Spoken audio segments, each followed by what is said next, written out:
92, 93, 94, 95, 96, 97, 98, 99, 100!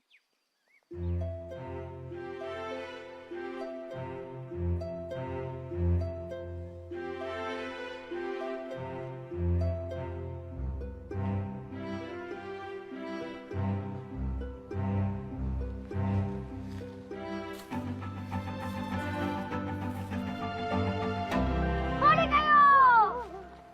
Pangilang taguan na ba natin to? Lagi mo na lang kami nahanap.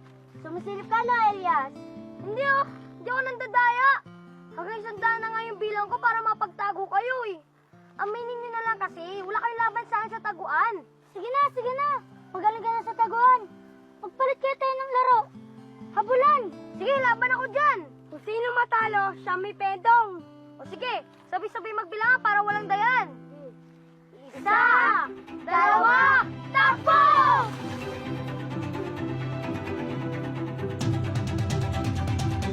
Ano nangyari? Bakit nabilis-bilis ko?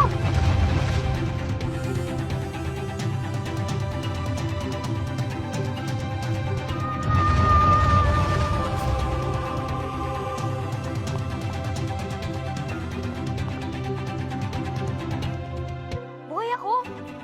Buhay ako!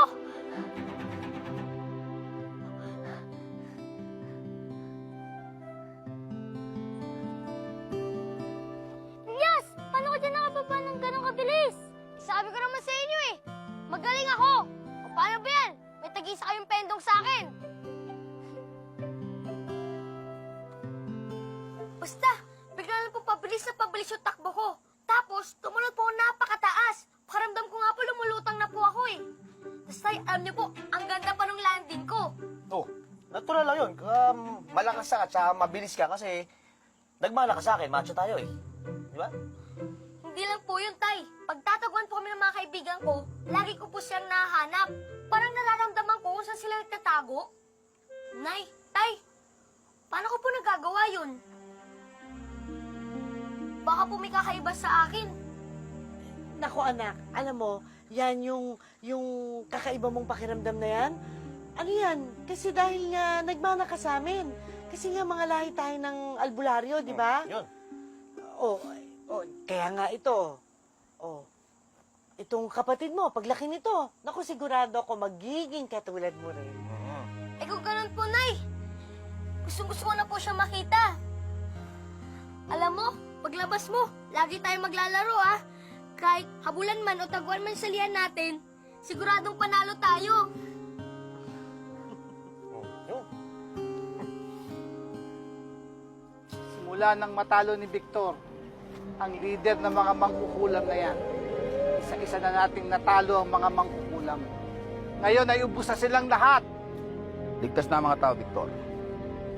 Tapos na ang gera. Panalo na ang mga albularyo. Maaari nang maghiwa-hiwalay ang samahan at mamuhay ng tahimik. Nirerespeto ko ang kagustuhan ninyo at ang ilang mga arbolaryo. Pero naniniwala ako hindi pa tapos ang giyera. Ano ang binabalak mo, Victor? Maghahanda ako. Sisiguraduhin ko may magtatanggol sa mga tao. Oras na muling bumalik ang mga mangkukulam.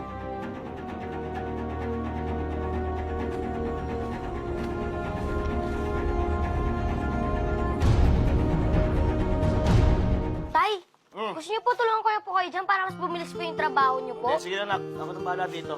Ha? Salamat na lang. Yan ang pag-aaral mo, asikasuhin mo, ha? Mag-aaral kang mabuti at ng mataas ang marka, ha? Alam ko naman po yun eh. Nado! Dali. Nado! Maria! Nado! Oh! Anong ginagawa mo rito? Nado! Oh! Ba't namumutla ka? Puputok na! Puputok! Sige! Ano? Dumating na. Bumalik na. Sino, Nay?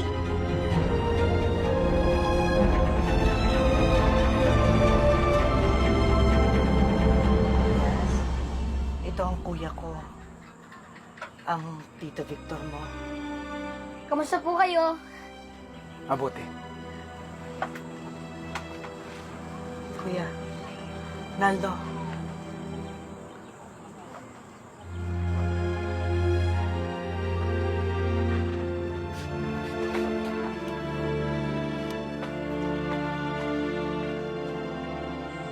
Ang laki mo na, Elias.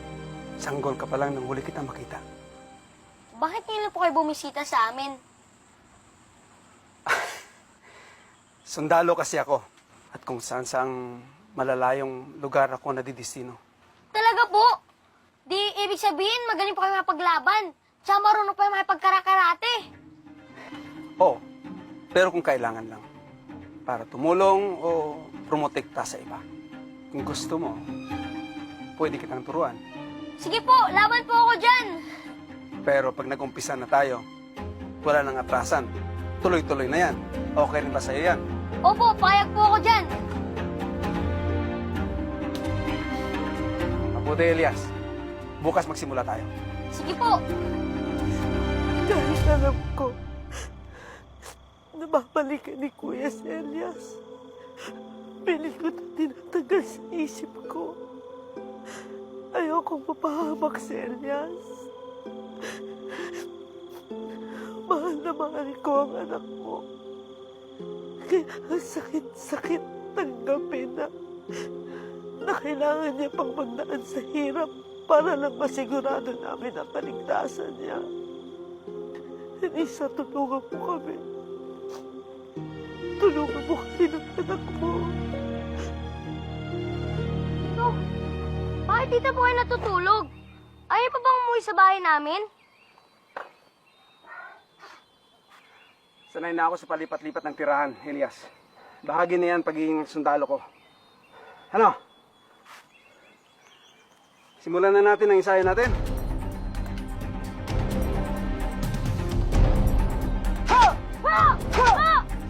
Pagsipa. Ito, hindi gumagalaw. Ha?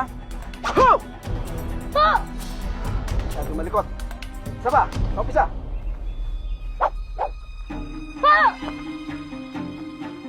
Huwag masyadong magalaw. Ito, matibay. Ito lang gumagalaw. Ang sabi ko, huwag masyadong malikot. Aray! Tito Vic, pwede naman po ginawa yun.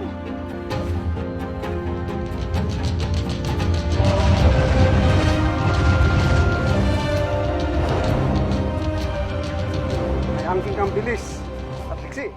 Kailangan mo yan sa pag-iinsayo. Huwag mo akong tawagin tito kapag nag-iinsayo na tayo. Hindi mo ako kaibigan at hindi mo ako kalaro. Ikaw ang estudyante ko at ako ang master mo.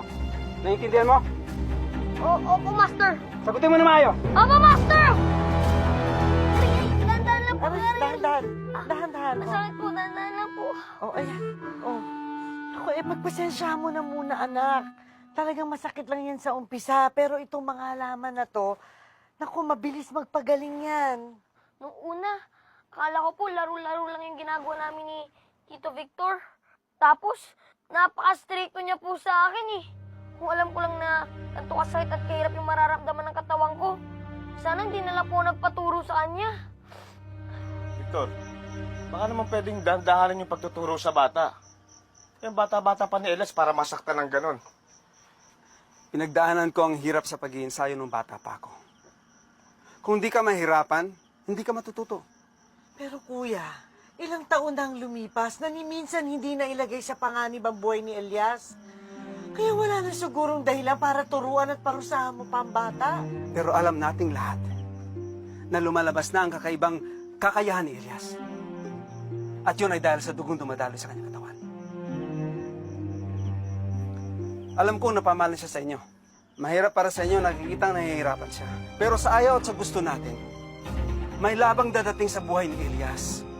At kung hindi siya handa, siya ang mapapahamak. Victor, gusto daw po natin magsimba.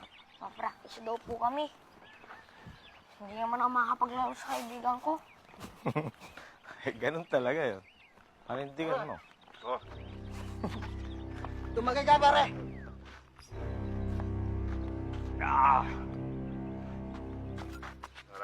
Pare. Tama-tama. tumagay ka muna, pare. Hindi, siya pare, hindi ako uminom eh. Ay, hindi uminom ang asawa ko. Uminom ka Pasensya na. ha? Kaya, Pare, tinatalo ka ng supporterero na to ah. Hindi. Papayag ka ba? Pare, huwag mo naman ako pahiyain. Pare, pasensya na, hindi talaga ako. Sige, pare, tumagay ka. Pare, hindi ako uminom. Tumagay ka! Mangas ka! Hindi,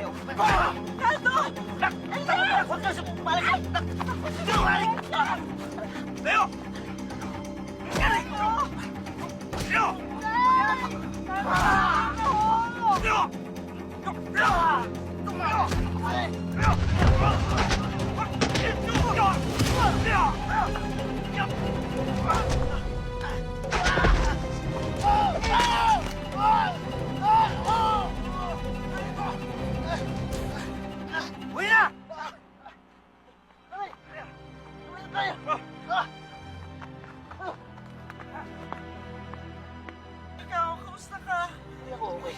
Oo, Masakit. Aray, Maria. Salamat, kuya. Salamat. Aray. Tulungan mo ang tatay mo. Wait tayo. Pag gusto kong pahinga.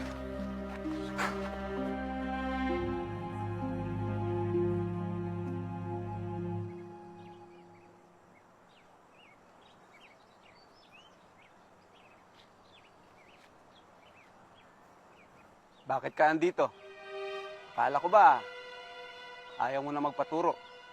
Dahil ayoko pong maulit yung nangyari kaninang umaga. Na sinasaktan nila si Itay. Paano kung si Inay sinaktan din nila? Wala akong magawa para protektahan sila. Gaya ng nangyari kaninang umaga, hindi natin alam kung kailan dadating ang panganib. Ngayon, alam mo na kung para saan ang mga tinuturo ko sa'yo? Sa totoong laban, Elias, hindi lang buhay mo ang nakataya. Kailangan lagi kang handa para maprotektahan mo ang sarili mo at ang lahat ng mahalaga sa buhay mo. Naiintindihan mo ba ito? Opo, Master! Simula ngayon, sasinusoy ko na po lahat ng tinuturo niyo sa akin. Simulan na po natin! Tignan natin!